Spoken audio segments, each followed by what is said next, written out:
Within the world of Hyrule, there resides a forest infamous for its perplexing layout. It is said that anyone who lingers in the woods for too long will become lost and could never escape. Some even believe that people who enter would turn into a Stalfos or other monsters. These rumors would give a name to this mysterious forest, a place that was known as the Lost Woods. This location would play a prominent role in the Hero of Time's quest, as it would lead to the sacred forest meadow. Saria, one of the sages-to-be as well as the hero's childhood friend, would teach the young boy Saria's son to calm the Goron leader Darunia. However, the woods would become filled with monsters after Ganondorf's tyrannical rule. 7 years later, the Hero of Time returned to this sacred meadow to conquer the Forest Temple and awaken Saria as one of the sages. But this would not be the final visit to the Lost Woods, as the boy would return in hopes of finding a friend that he had lost shortly after defeating the Demon King and returning to his own time, a fairy that went by the name of Navi. His search would be interrupted by the Skull Kid wearing Majora's mask. These events were only the beginning of a quest to stop the evil referred to as Majora from ending Termina,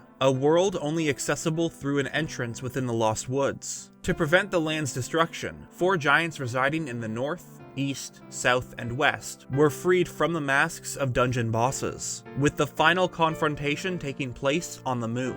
What was assumed to be a dark and dreary place was instead filled with a grassy field and a lone tree, illuminated by the sunlight from above, with 4 children playing in the fields, with the exception of a single child, one that wore the mask of Majora. Somehow, this calm and peaceful looking place mixed with the dark themes of the story would make it look much more eerie. How could a place which caused so much suffering to the residents of the world, and would inevitably destroy all of Termina, be depicted as a serene playground for children? This has been one of the greatest mysteries in all of Zelda, and even now, I'm not sure that I have all the answers. Majora's Mask is a game filled with many different questions which can be interpreted multiple ways. In today's video, I'm going to give you one of the many perspectives out there, because after doing research, I believe that a logical explanation exists for what we see on the moon. Who exactly are the moon children of Majora's Mask?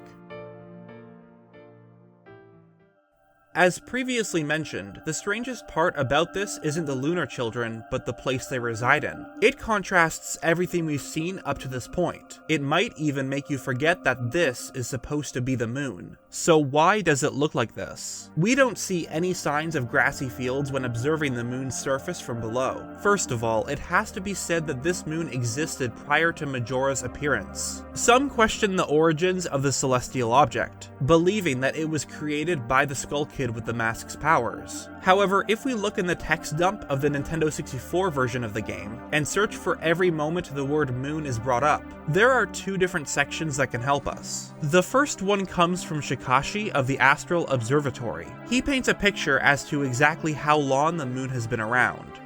I have been enamored with the moon since I was a child. Now I spend my days gazing at it from here. The moon has long been considered a mystical body, which people have worshipped and feared. That alone shows how the moon has a cosmic influence that affects our daily lives. But lately, there is something quite strange with the moon. It's clear that the moon has been around before Skull Kid began to use the mask to cause mischief. And given how old Shikashi appears to be, we can assume that the moon has been around ever since the creation of Termina. Going further down the text dump, there's another quote coming from the 2 jugglers in Clocktown. "We're the twin jugglers from the Gourmand Troupe. We're practicing for the big carnival. It happens once in a blue moon, or in this year's case, once in a really, really scary red-eyed moon." The origins of the Lunar children is unknown, though they are involved in a massive side quest to obtain the Fierce Deity mask, one that is implied to be as powerful as Majora and can be worn by Link. However, its use is limited to boss battles as well as the fishing holes in the 3DS version. Each child will challenge the player with a mini-dungeon, with the cost being the masks you've obtained throughout your journey. To get the Fierce Deity mask, every other must be handed to the Lunar children with the exception of the Deku, Goron, and Zora transformation masks. The important information doesn't come from the challenges themselves, but what the children say upon completing completing said challenges. Each one will ask Link surprisingly deep questions, one example being the child with the twin mold mask, who questions what Link's true face looks like. Of course, this isn't meaning his literal face. It's supposed to mean a person's superficial appearance. How many people will act one way when in the end it's all just a facade. For a child, it's very heavy wording to use. But given how the whole point of the game is centered around a person behind a mask, both literally and metaphorically, it ties into the narrative quite well, and it may answer all of the questions one might have on what we see in the finale of the game. Because that was only one of the 4 Moon Children. As expected, there's different dialogue for each kid. Talking to the one wearing Aldawa's remains adds even more connections to the game's story. Your friends. What kind of people are they? I wonder, do these people think of you as a friend? Naturally, this connects to the Skull Kid within the game. At first, the player is given the impression that the intentions of this character are malicious and he is using the mask's power to bring ruin to Termina. However, at the end of the game, we are given a shocking revelation, that the anguish and despair wasn't caused by the Skull Kid, but the evil within the mask itself. And more of the imp's backstory is given through Tattle, who reveals that the Skull Kid was all alone after getting into a fight with his friends. We also have the story told by Andrew's grandmother, which speaks of an imp who was devastated after his friends, the 4 giants, had left him. Spoilers, this is the same one we see wearing Majora's mask. The ending gives us away as his dialogue links him to the tale told at the Stockpot Inn. I can't go over all of his story as that warrants its own video, which luckily I do have, and a card to that episode will be in the upper right corner.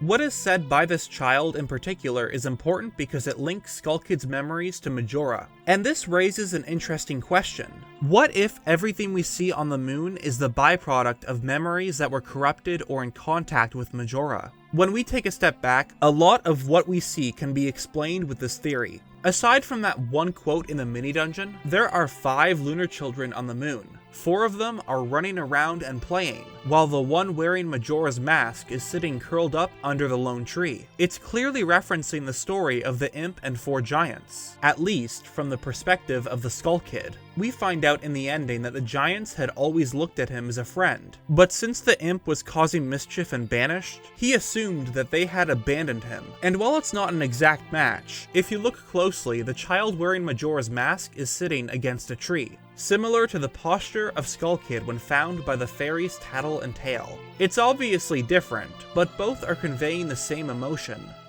loneliness. But we still have 2 more quotes, from both the Gott and Georg children. Both of them share a similar trait. Both speak of what makes a person happy. It sounds similar to the Happy Mask Salesman, but not because of his name, but due to what he says in the end of the game. You sure have managed to make quite a number of people happy. The masks you have are filled with happiness. This is truly a good happiness. One might brush this off as a coincidence, but if we talk to the Moon Children, they deliver what is probably the strangest piece of dialogue in this part of the game. Masks. You have a lot. You too. Will you be a mask salesman? This is said not by one, but all 4 of the children. The exact same dialogue, with the exception of the kid under the tree. It's honestly one of the most confusing lines to process within this entire game. And going further, when ripping the models of these lunar children from the 3DS version, a discovery was made. They have the exact same model as the Happy Mask Salesman. It can't be a coincidence. What we see on the moon has to be linked to the salesman in some way. Back when Miiverse was still around, there was an event put on by the admins where they interviewed the Happy Mask Salesman and was called Meeting. One of the questions asked actually addressed this topic. We also received a lot of questions about the children on the moon. Do you know who they are? Some people think they look a little like you. I'm not too sure, but judging by the fact that they live on the moon, surely they cannot be normal children? I have not met them in person, but I am pretty certain they must be some figment created by Majora's mask. Perhaps they look like children because Link is himself but a child? But why would the memories of the Happy Mask Salesman appear on the moon? Well, remember that Majora's mask was supposedly in the possession of the Mask Salesman for quite some time. While he never wore it, perhaps just being in contact with him was enough. He even mentioned how he could feel an evil presence within the mask, so perhaps it was trying to get inside his head. Or maybe this still is the memories of Skull Kid, as he was in contact with the Happy Mask salesman when he robbed him in the Lost Woods. Let's go a bit further. Is there a reason the children are wearing the masks of the bosses? Well, if the moon is supposed to be the byproduct of memories corrupted by Majora, it means the masks from the bosses were made from his power. We know that each giant was sealed within one of these masks, which would make sense since the 4 children playing are supposed to represent them, and they are the ones wearing the boss masks. And in the final battle, these same masks fight alongside Majora. If they were created using a part of the evil entity's power, anything they corrupt would naturally appear on the moon. This idea of corruption makes more sense once you realize that the boss remains you get are actually just the masks that were worn by them. The in-game description even proves this by using the word mask. This also explains why, unlike the other masks you find, you cannot wear them. Since they have the same corruption power as Majora, it would be too dangerous for the hero to put on. Again, we can look at the interview of the Happy Mask salesman to confirm our observations. When addressing the eyes on the bosses, this was his response. I know of a rumor that the giant eyeballs are a sign of a fraction of Majora's Mask's power residing in the creatures. Could it be that that power has been growing over the last 15 years? Look closely as you defeat them. Can you see the dark energy escaping? Of course, the idea that the masks were created by Majora's power isn't that mind-blowing. Given what we see, it's pretty obvious. But this all needs to be said as it has to do with the overall theory. From what I've gone over in this video, it's obvious that the moon is a physical manifestation of both the memories of Majora and those he's influenced. With symbolism, strange dialogue, and recycled models that link multiple characters and events, to create what is currently one of the most bizarre locations in the Zelda series. Perhaps now, you'll look at the moon in an entirely different way. Oh, and also these boxes in the Lunar Children's chambers have the exact same facial features as the moon. I mean, he did merge with the moon, which would back up this theory. Though to be transparent with you, the moon's design in the remake had a complete makeover, and yet the box's design stayed the same. So coincidence? Maybe. I hope you guys enjoyed today's theory. I know you've all been bombarded with Breath of the Wild 2 videos, not only from me, but other creators. There are plenty of theories from other Zelda games I would like to cover, and I also want to get another Zelda cartoons video up, though this doesn't mean that there won't be any more Breath of the Wild sequel videos. If you want to see the episode where I go more in depth with Skull Kid as a character, that will be in the end card. If you want to see another video about the Moon Children, feel free to check out Vortexy Gaming's episodes. That link will be in the description. Both of us came to very similar conclusions, and I do recommend a bunch of her Majora's Mask videos. Special thanks to all my patrons, as you are all amazing! If you also want to support the channel, the link to my Patreon page is in the description below where you can donate $1 a month, though never feel obligated to do so. I've been NintendoBlackCrisis, and I will see you all later.